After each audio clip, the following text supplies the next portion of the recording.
তখন হবে একবার চিলিয়ে বলে দেবো।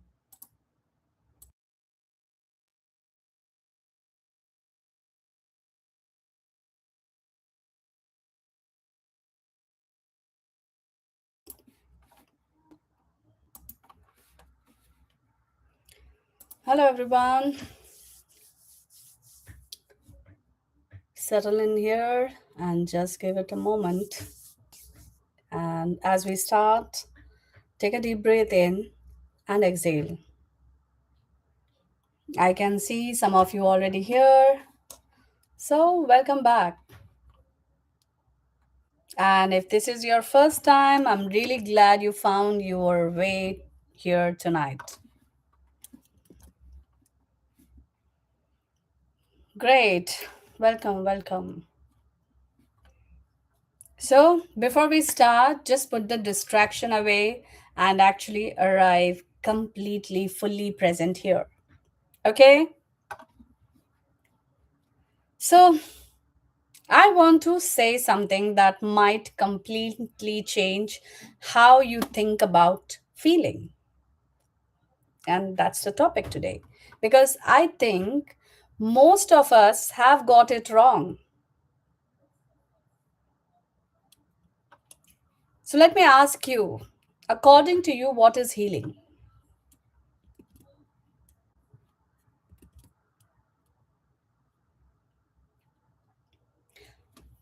So many of us, we think healing means becoming a better version of ourselves. Maybe a stronger version, a calmer version, someone more disciplined, more evolved, more enlightened. Yeah? And sometimes we think healing is a construction project. We need to get better version of everything. And what if I say that healing has nothing to do with building something new completely? What if healing actually is coming home? What if the version of you that you are working so hard to become is actually the version of you that already exists? Maybe it's buried under years of pain, conditioning, survival, and say performance. What if you just got lost instead of broken? Today, we are going to probably explore this. We are going to get into something that I think is the most important distinction I have ever taught: the difference between transforming yourself and returning to yourself. And by the end of tonight, probably as it's Indian time, I'm from India. So, as per IST time zone, by the end of today, I promise you, you will look at everything you have been trying to heal completely differently. Are you ready for that? So, I would again like to ask the same question. Drop in the comments when you think of the word healing. What's that first word that comes to your mind? Don't pressure. Don't pressure yourself. Just one thing that come in your mind when you think of a healing.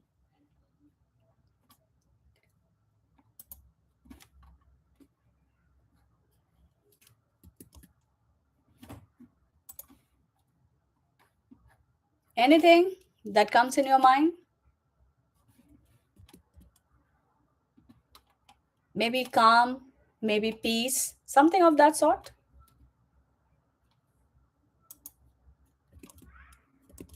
Okay. All right, we are going to talk about it in detail in today's session.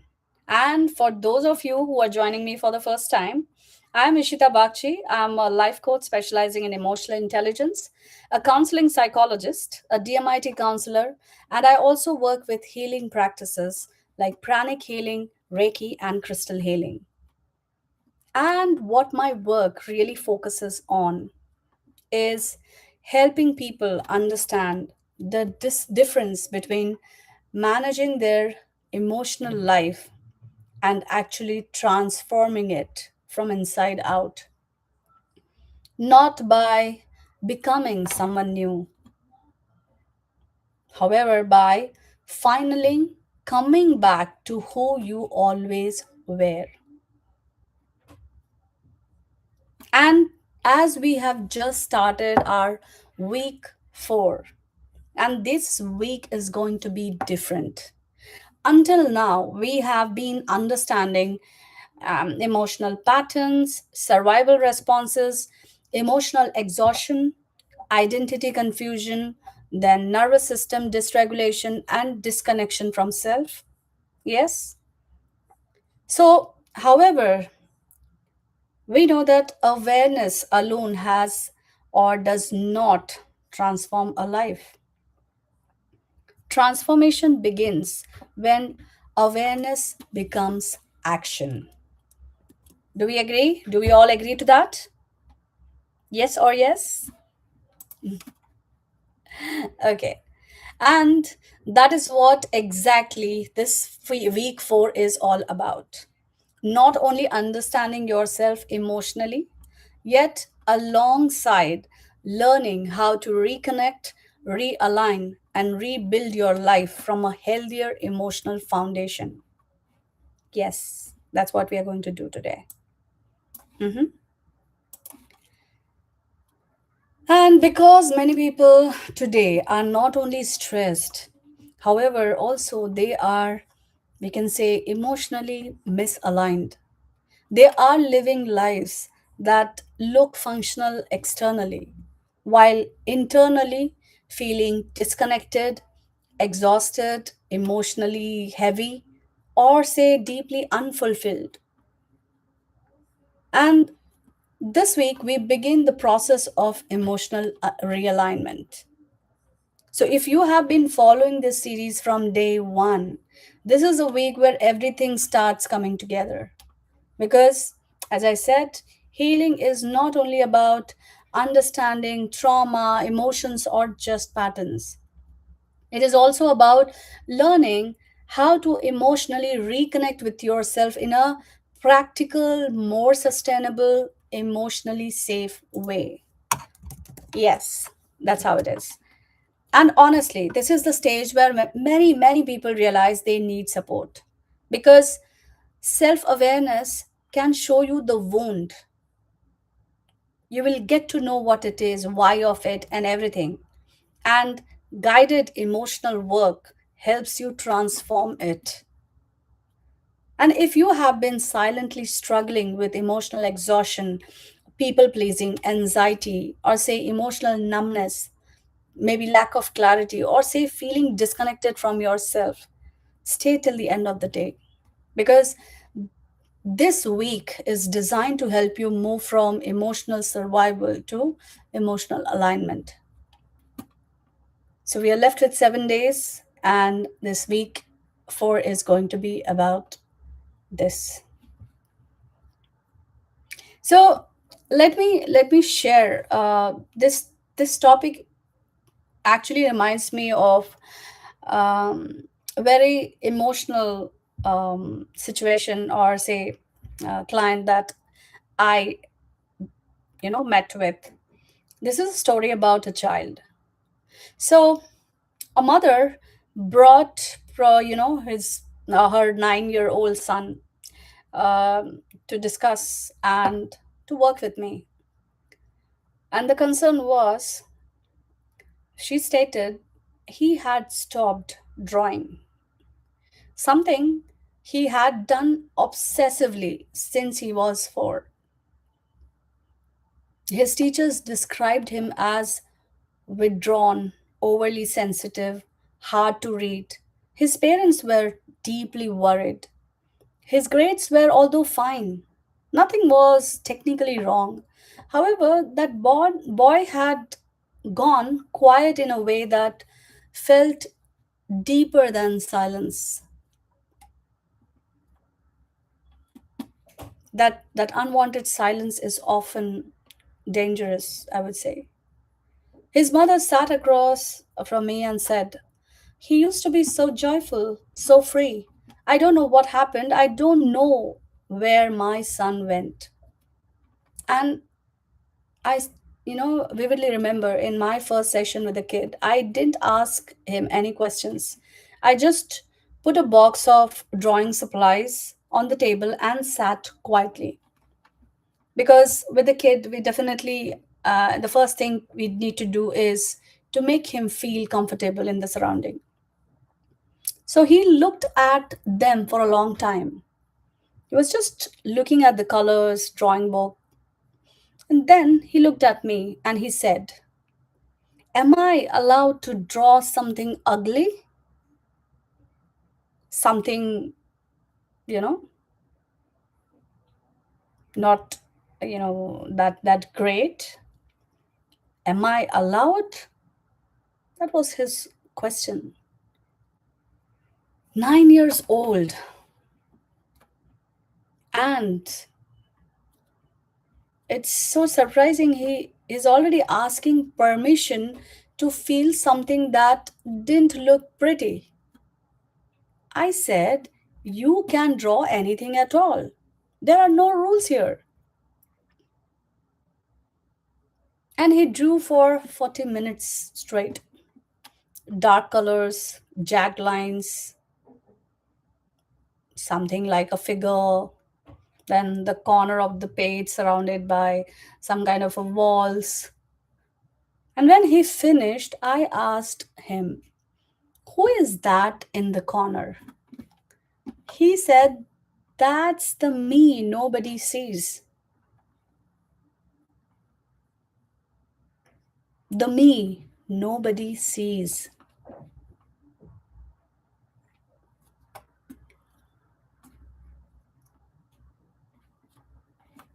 And that actually shook me from inside.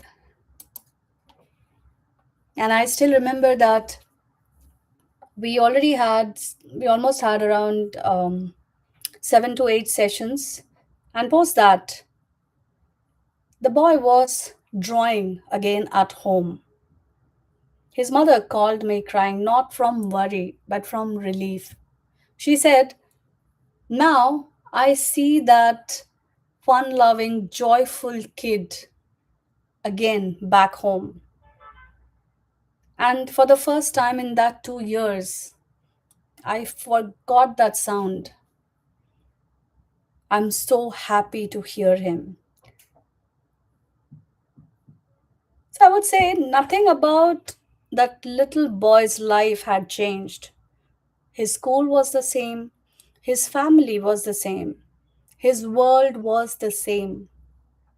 However, something inside him had been given permission to exist as he actually was, not as a version that was easier for others to handle.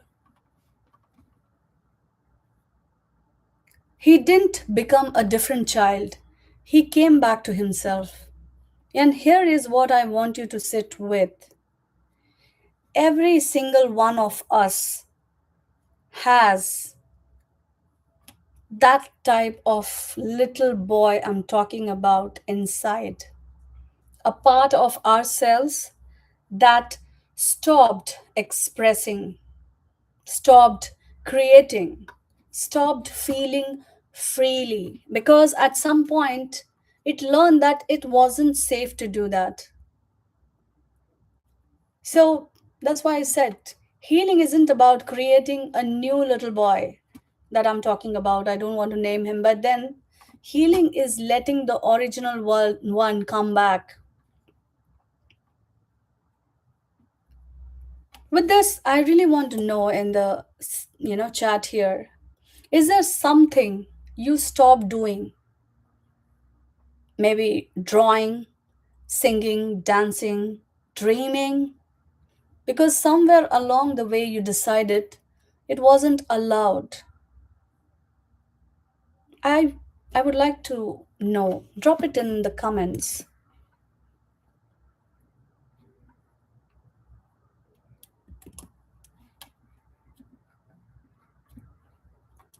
I would really love to know what is something that probably you would have left.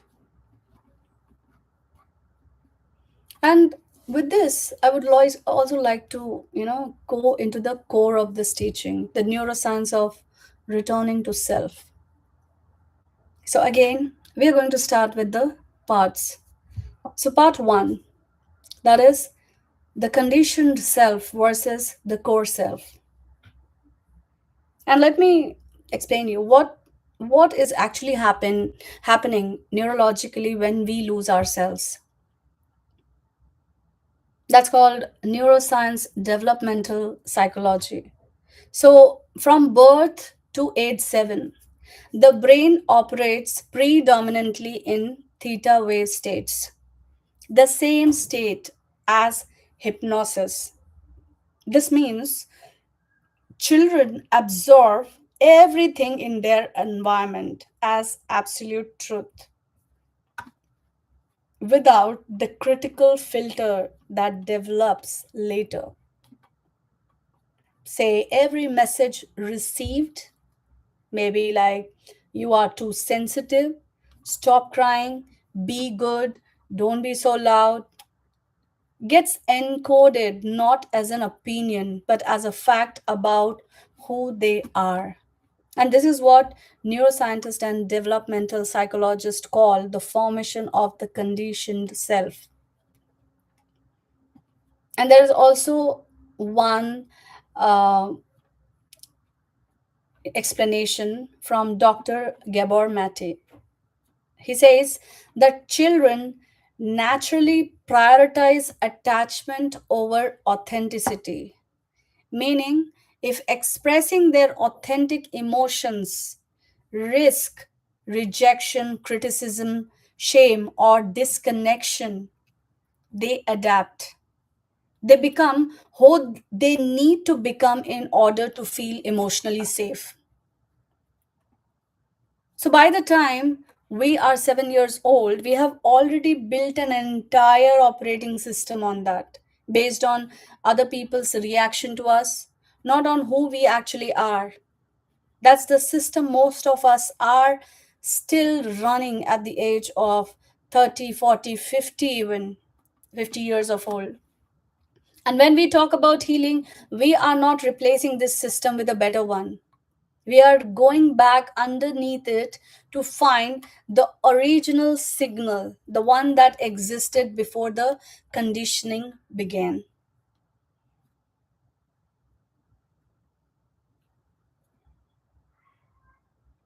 So that's why it said that the core self is not something you build, it is something you excavate. Now, with this, again, part two, and that is the polyvagal truth.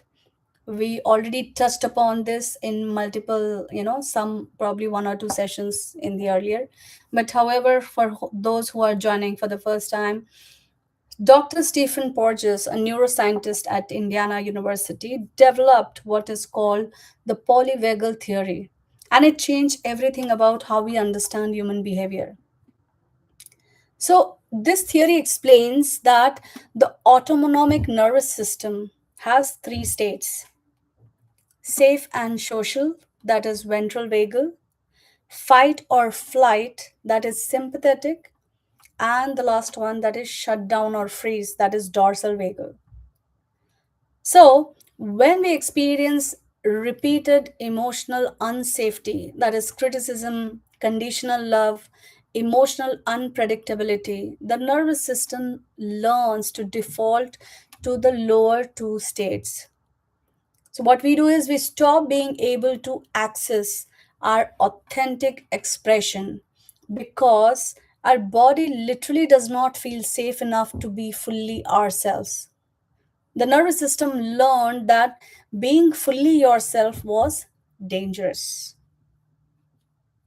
This is why, as we discussed about one of the client, I mean, when Arjun's probably let's call that little boy as Arjun stopped drawing, not because he didn't want to, however, because somewhere his nervous system had learned that it is not safe to show the full version of me. And you would see that certain times when a kid explores certain characters, imaginary, maybe that might look some weird or something like that, and we immediately stop them. Does this look like this? No, this is not like that. And we start criticizing, like, some big artist we talk about. No, no, this shouldn't be done like this or that way. And this is why you can know something intellectually. I should express myself. I should set boundaries. I should stop people pleasing and still not able to do it. Because it is not a mindset problem. It is a nervous system problem. Your body is following its survival programming.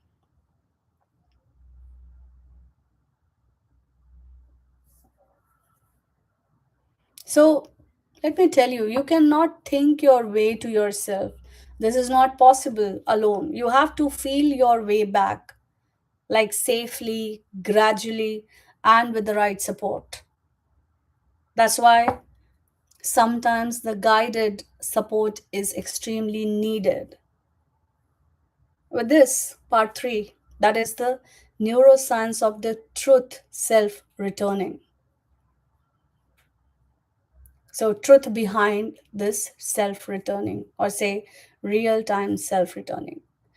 So, here is the most hopeful thing I will tell you today, that is neuroplasticity research. Bruce Perry and Bessel van der Kolk. I mean, it's amazing when you hear Bessel van der Kolk's theories and this, information that trauma researcher Dr. Bessel van der Kolk's landmark work, and I really loved it because lot many times, or say till the time I got through in detail, I didn't realize that work states the body keeps the score. So So, this confirms through decades of clinical research that authentic self is never destroyed. The neural architecture for genuine emotional expression, creative impulse, and core identity remains intact beneath the layers of adaptive conditioning. What really changes is the access to it. And access can be restored. So we know in computers, right? In certain files, so due to some reasons, we lose access and then we have to request it. So that's what we do. We need to do. So through consistent, safe, regulated experience of being fully seen, the nervous system literally rewires.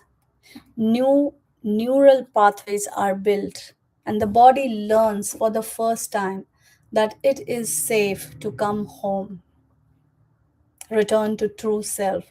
So when people say, right, I have been this way my whole life, I can't change, they are wrong. Not morally wrong, it's neurologically wrong. The brain does not care how long you have been a certain way. It only cares about what you consistently do now. Every time you choose self expression over self suppression, even in a small moment, you are building a new neural pathway home. And it is applicable to every age. It's not, restricted to certain age. It can be done at any age. Healing isn't becoming someone else, it is building the safety that moment by moment for the someone you already are to finally come out. There was another research that I want to bring here about identity and self concept. That is, A 2021 study from the University of Rochester found that individuals who repeated probably the highest levels of psychological well being were not those who had undergone the most dramatic personality changes. However, those who described feeling most like themselves. So, authenticity, not transformation, was the primary marker of flourishing. It's very important to be that authentic self. And the study concluded that experience of returning to a felt sense of one's original self was neurologically associated with reduced cortisol, increased oxytocin, and measurably lower anxiety.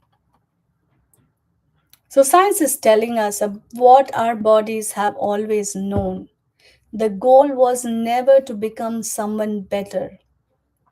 The goal was always to finally feel at home in the someone we are.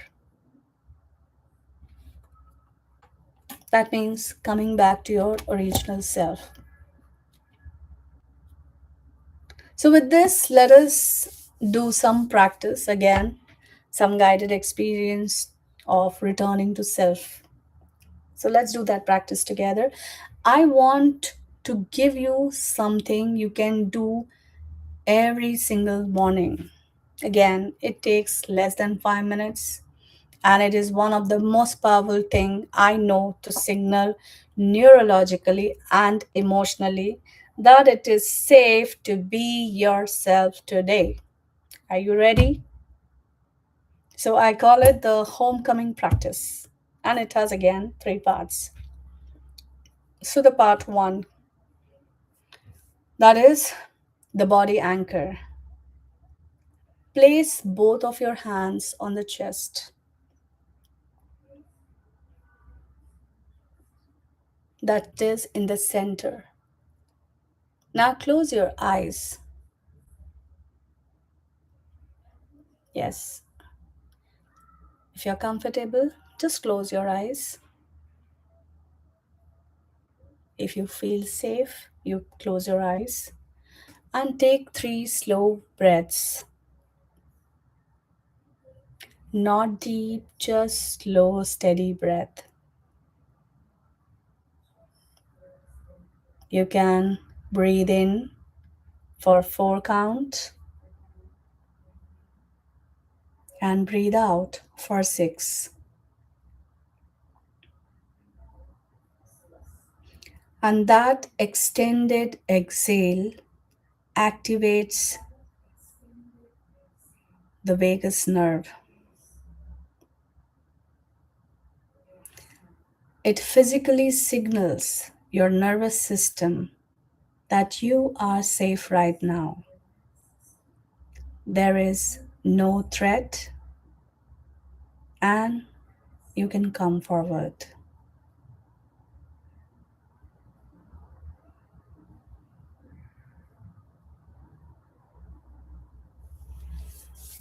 Just feel the warmth. This is you. You are here. This is real.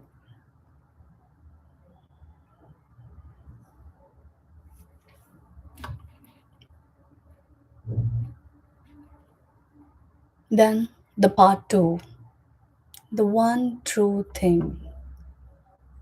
With your eyes still soft, ask yourself this question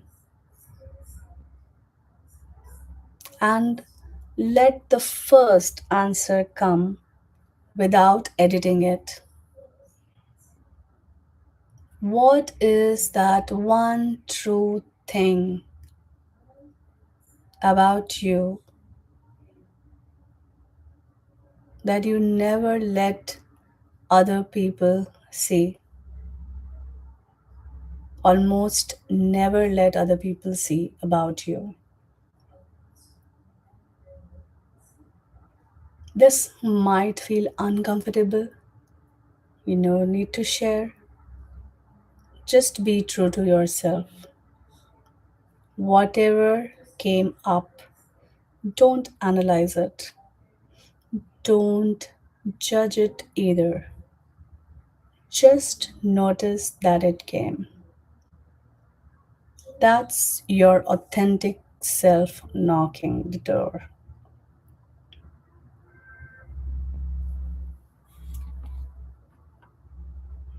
Then, the part three, the permission statement. Say these words either out loud or in your mind. Say them slowly and mean while saying that. I am allowed to be exactly who I am today.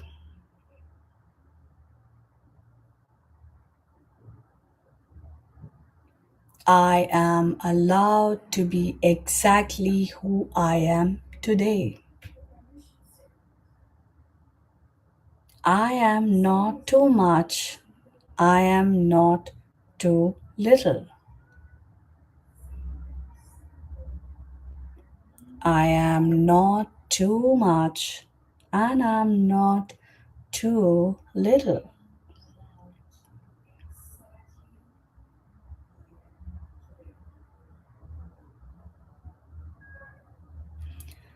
I have the rights to exist as myself. I have the rights to exist as myself.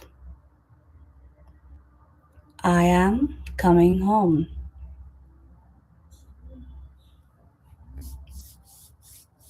I am coming home. That's it. That's the practice you can do 3 minutes every morning before you start doing everything else, maybe before checking your phone. Rather, I always suggest for the first 30 minutes to 1 hour of your day, stay away from your phone. Instead, just sit with yourself. Do this practice, it's hardly take few minutes. Then maybe spend time with how you want your day to move, your day to go. Just try to do some kind of a visualization that how you want or how your day is passing, and be very, you know, very clear about every detail. Think or plan it as minutely as possible,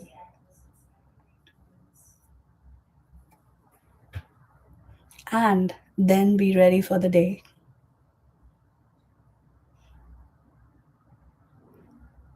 And probably you can do it for 21 days and you will see your baseline changes because you are training your nervous system every single morning that it is safe to be the authentic version of you.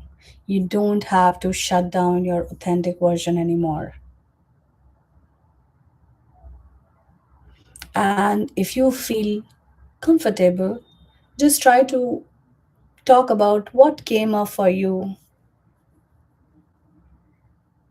what that one word that came up in this exercise, if you're comfortable, or else we can move ahead. And just remember that one true thing you almost never let people see. That is most important. All right. So, we have covered something profound tonight, and the idea that has kept so many people stuck in exhausting self improvement loops, that healing means becoming someone better, is simply not true. The science tells us the children we were tell, you know, we were like probably we were told every moment of probably genuine joy and freedom you have ever felt, that something is important.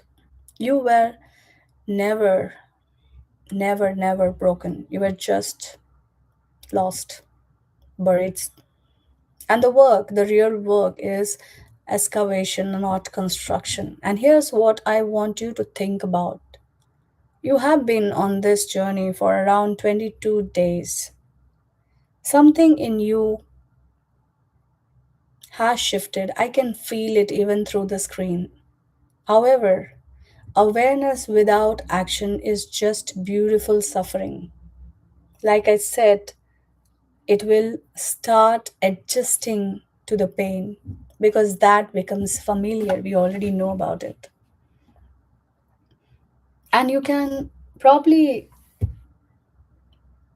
watch every session, journal every night, understand every concept, and still wake up in the same emotional patterns 5 years from now. If the work stays at the surface, if you don't take any action, because the nervous system doesn't rewire from the information alone. That's why I always say just hearing some motivational videos, following someone, you know, trying to just hear them out will never help unless and until we get into the action mode. And I completely agree, it is difficult for many people to take that action, and that's where the extra support, the help is needed. Because that's where the rewiring is needed from the experience, from relationship, from being fully seen by someone who knows how to hold space for all of you. And those all situation probably can be worked together through the support. And that is what deep coaching does. That is what I do. And that's why I say that my one on one program works across three layers: your emotional patterns, your nervous system, and your identity. We use probably everything, whatever is needed in each stages, like psychological framework or sometimes DMIT profiling to understand your innate wiring. Because first, we need to know ourselves in depth. Then, energy based healing for what the mind alone can't reach. So, we don't just manage anxiety, we trace it to its source. We don't just improve relationships, we heal the original wound that made connection feel unsafe. So, people who work with me don't come back feeling like better version of themselves. They come back feeling like themselves, their authentic self. And like for the first time, like the little boy singing, being joyful at home. If something in you said yes today, even quietly, I want to hear from you. Just send me a direct message with the word home, or you reach out with the options available. You can book the discovery call through the link shared in the description. We could just have a conversation. No pressure, just an honest conversation about where you are and where you want to be. Because the version of you that is buried, the one that used to, do a lot of things, dream a lot, feel a lot, that version is not gone. It is waiting, and it has been waiting long enough. So I would always say I would love to support you. You can message me personally if it is an emotional intelligence coaching, uh, for teen or adult, that is an identity or purpose guidance, counseling sessions for mental health issues, DMIT analysis, nervous system and emotional healing work. And I always talk about don't consider mental health as something like a crime, and don't label everything as an issue. It just can be a support needed so that you are feel heard. You get that safe space to talk about. And we have to normalize this to create a better living for all of us here, for especially for the kids around, because they just started living their life. And if you have been silently watching these sessions, this may be the moment to stop only consuming this healing content and begin your own transformation process. So, with this, thank you so much for being here today. And thank you for doing this work for yourself and doing so for everyone around you. So, as we started week 4, that's the last week, show up every day. Try to do that every day this week. If not, go through the recording. It matters more than you know. So, we will meet up tomorrow in day 23. We again gonna go somewhere more deeper. Bye for now. See you tomorrow.